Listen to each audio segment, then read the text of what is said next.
Movie का आगाज दो नेबरिंग किंगडम से होता है। एक किंगडम ह्यूमंस का है जिसे एक लालची किंग हेनरी रूल करता है, जबकि दूसरा किंगडम मोर्स का है जिसमें मैजिकल क्रिएचर्स रहती हैं। मोर्स में एक ट्री पर एक छोटी उम्र की फेरी मलेफिसेंट रहती है और उसकी उधर हर क्रिएचर से दोस्ती होती है। एक दिन वहाँ ह्यूमन किंगडम से एक बच्चा आता है और रिवर ऑफ ज्यूल से ज्यूल चोरी करता है। मलेफिसेंट को पिक्सीज, नॉटग्रास, हिसलवेट और फ्लिटर से ह्यूमन के आने का पता चलता है और वो उससे मिलने जाती है। वो उससे ज्यूल लेकर रिवर में फेंकती है और फिर उसे अपने साथ ह्यूमन किंगडम की तरफ ले जाती है। रास्ते में बच्चा बताता है कि उसका एम है कि वो एक दिन कैसल में जाए, लेकिन अभी तो वो ऑर्फन होने की वजह से बाढ़ में रहता है। जब वो रास्ते जुदा करने लगते हैं तो वो बच्चा अपना नाम स्टेफन बताकर हाथ आगे करता है। मलेफिसेंट हाथ मिलाते ही दर्द में पीछे होती है और स्टेफन के पूछने पर बताती है कि उसने आयरन की रिंग पहनी है और फेरीज आयरन से हर्ट होती हैं। इस पर स्टेफन अपनी रिंग दूर फेंक देता है। वो जाते हुए दोबारा आने का प्रॉमिस करता है। मलेफिसेंट स्टेफन के करीब होते हुए भी रिंग फेंक देने के एक्ट से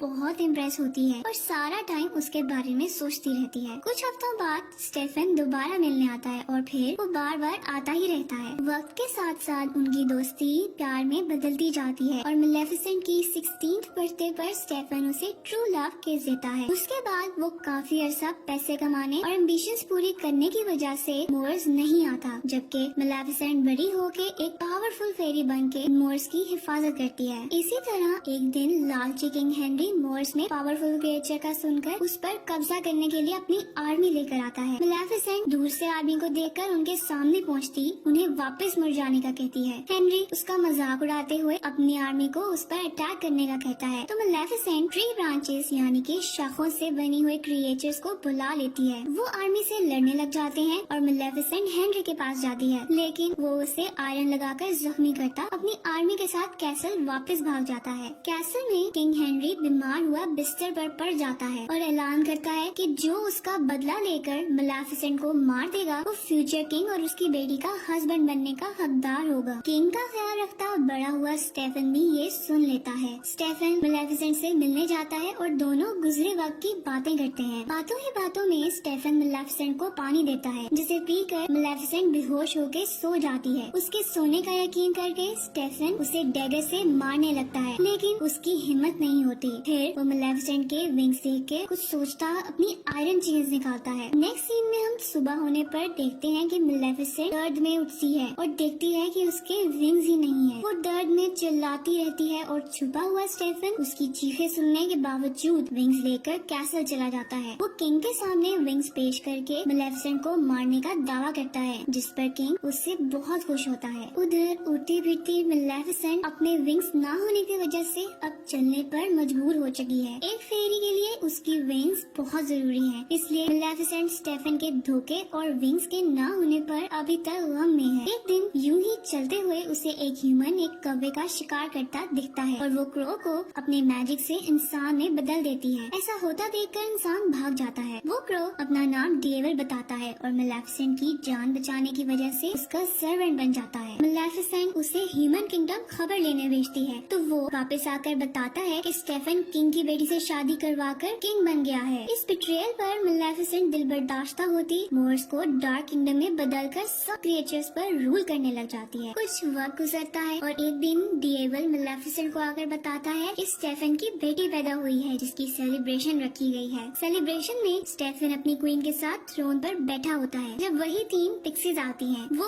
उसकी इजाजत पर स्टेफन की बेटी ऑरोरा को ब्लेसिंग्स देती हैं कि वो खूबसूरत हो, हर किसी को पसंद हो और हमेशा खुश रहे। वो ब्लेसिंग्स देती ही हैं कि मलेफिसेंट वहाँ आ जाती है और सबके रोकने के बावजूद ऑरोरा को कर्ज करती है कि पिक्सीज के कहने के मुताबिक ऑरोरा खूबसूरत हो, सबको पसंद आने वाली खुश लड़की हो, लेकिन उसकी 16th बर्थडे पर स्पिनिंग व्हील स्पिंडल यानी चरखे की सुई पर ऑरोरा अपनी उंगली जख्मी करे और ऐसी नींद सो जाए जिससे वो कभी ना उठ सके। ये कर्ज सुनकर किंग स्टेफन घुटने पर बैठ जाता है और मलेफिसेंट को अपना कहा वापस लेने का कहता है, तो मलेफिसेंट उसका मजाक उड़ाते हुए कर्ज में एडिशन करती है कि ऑरोरा अपनी नींद से उठ तो जाएगी, लेकिन सिर्फ ट्रू लव किससे, जो स्टेफन और मेलेफिसेंट दोनों जानते हैं कि ट्रू लव एक्सिस्ट ही नहीं करता। मेलेफिसेंट वहाँ से वापस मोर्स आ जाती है और उसके पीछे स्टेफन किंगडम के सारे स्पिनिंग व्हील्स कैसल के डंजन में डलवा के अपने सोल्जर्स को मेलेफिसेंट को मारने भेजता है। लेकिन मेलेफिसेंट मोर्स के गेट ब्रांचेस से दीवार बना देती है ताकि कभी भी कोई इंसान वहाँ न आ सके। जबकि ऑरोरा को सेफ रखने के लिए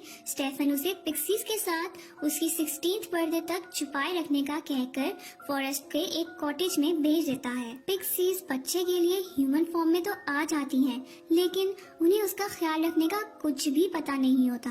डेविल कॉटेज ढूंढकर मेलेफिसेंट को वहाँ लेकर जाता है और मेलेफिसेंट को ऑरोरा पसंद नहीं आती और वो फॉरेस्ट में आती उसकी भूख से रोने की आवाज से भी चिढ़ती होती है। डेविल ही उसकी भूख पूरी करके उसे सुला कर आता है। मेलेफिसेंट और डेविल ऑरोरा के बचपन से उसके बड़े होने तक उस पर नजर रखते हैं और उसका ख्याल रखते हैं और इसी तरह बचपन में ऑरोरा एक दफा मेलेफिसेंट से मिलती भी है। दूसरी तरफ स्टेफन पैरानॉइड हुए मेलेफिसेंट के केज विंग से बातें करता रहता है। अपनी आर्मी को बार बार मेलेफिसेंट की बनाई वॉल गिराने के लिए भेजता रहता है और इस सब में वो अपनी बीवी को भूल जाता है जो मर जाती है। वक्त का साइकिल चलता रहता है और ऑरोरा मेलेफिसेंट की जेर नजर बड़ी हो जाती है। वो मोर्स के बारे में बहुत क्यूरियस होती हुई मेलेफिसेंट की बनी वॉल के पास खड़ी होती है जब मेलेफिसेंट वहाँ आती है। वो ऑरोरा को बेहोश करके सोल्जर से लड़ती उन्हें वापस भेज देती है और फिर ऑरोरा को अपने साथ मोर्स के अंदर ले जाती है। ऑरोरा जब जागती है तो वो मेलेफिसेंट को बताती है कि उसे पता है मेलेफिसेंट उसकी गॉड मदर है क्योंकि वो बचपन से ही उसका लुक आफ्टर कर रही है। उसके बाद ऑरोरा अक्सर ही मोर्स में दिखाई जाती है और उसकी मोर्स के क्रिएचर से दोस्ती भी हो जाती है। उसका ध्यान रखते रखते मेलेफिसेंट उसकी केयर करने लग जाती है और ऑरोरा की मोहब्बत में गिरफ्तार होती वो उस पर किया अपना कर्ज वापस लेने की भी कोशिश करती है, लेकिन कामयाब नहीं होती है। जैसे जैसे ऑरोरा का बर्थडे करीब आता है तो दोनों किंगडम्स में बेचैनी बढ़ती जाती है। स्टेफन को मेलेफिसेंट की नाइटमेयर्स आती है और वो रातों को भी लेबर से आयरन बनवाता रहता है, जबकि मेलेफिसेंट सैड होती हुई ऑरोरा को उसकी बर्थडे से एक दिन पहले दुनिया के ईविल के बारे में समझाने की कोशिश करती है।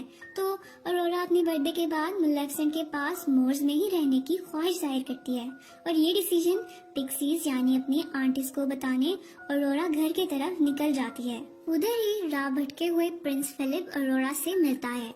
उन दोनों को दूर से देखते हुए डेविल मेलेफिसेंट को होप देता है कि फिलिप ऑरोरा को ट्रू लव किस करके कर्ज तोड़ सकता है। इस पर मेलेफिसेंट कहती है कि ये कर्ज उसने इसीलिए तो दिया था क्योंकि ट्रू लव एक्सिस्ट ही नहीं करता। सीन्स ऑरोरा पर शिफ्ट होते हैं जो कॉटेज में पिक्सीज को अपने जाने का बताने जाती है। उधर पिक्सीज ऑरोरा को सारी स्टोरी बताती हैं। ऑरोरा मेलेफिसेंट से मिलकर अपने कर्ज के बारे में पूछती है और मेलेफिसेंट से नाराज होते हुए बात सुने बगैर हॉर्स लेती कैसल की तरफ निकल जाती है, जबकि मेलेफिसेंट डेविल को फिलिप को लाने का कहती है। नेक्स्ट सीन्स में ऑरोरा कैसल जाकर स्टेफन से मिलती है तो स्टेफन ऑरोरा के पहले ही आ जाने पर गुस्सा करता है और उसे सेफ रखने के लिए उसके रूम में बंद कर देता है। खुद वो मेलेफिसेंट को पकड़ने की प्लानिंग करने लग जाता है। ऑरोरा अपने रूम में बंद डोर पर नॉक करती है और जैसे ही मेड दरवाजा खोलती है तो ऑरोरा आवाजों को फॉलो करते कैसल के डंजन्स में पहुंच जाती है, जहां वो मैजिक से बने स्पिनिंग व्हील की सुई पर अपनी उंगली रखते ही कर्ज के मुताबिक सो जाती है। दूसरी तरफ हम देखते हैं कि हॉर्स बने डेविल पर सवार मेलेफिसेंट को कर्ज पूरे होने का पता चल जाता है जब वो फिलिप को कैसल आ रही होती है। वो कैसल पहुंचती है और डेविल आयरन ट्रैप्स देखकर अंदर जाने से मना करता है, लेकिन मेलेफिसेंट ट्रैप्स पार करती फिलिप को लिए ऑरोरा के पास आती है।